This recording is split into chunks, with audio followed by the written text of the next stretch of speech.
benvenuti a questo seminario organizzato da Vega Formazione, Vega Engineering e da AIESIL. Seminario che questa volta parlerà di certificazione della parità di genere.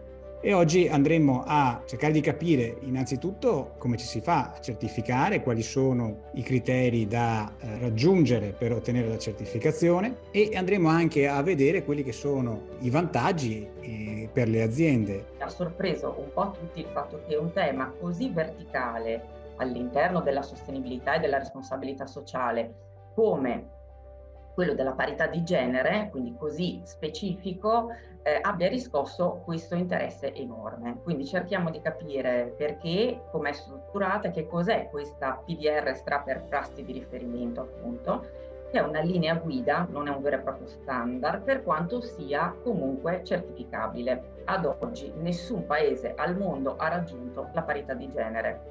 Stiamo parlando di un gap che è stato colmato a livello mondiale per circa il 68%. Si tratta di innescare e accelerare una crescita di tipo culturale.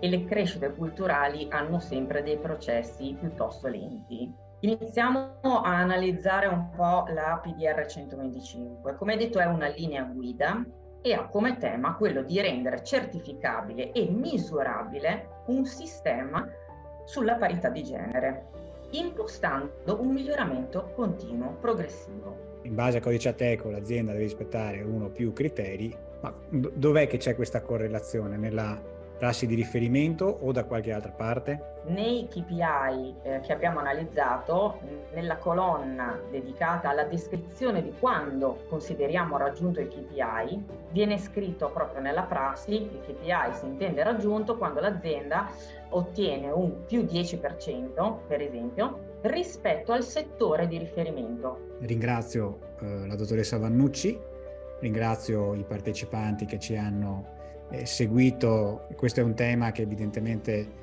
sta interessando molte aziende. Un saluto da Vega Formazione e al prossimo seminario. Grazie a tutti.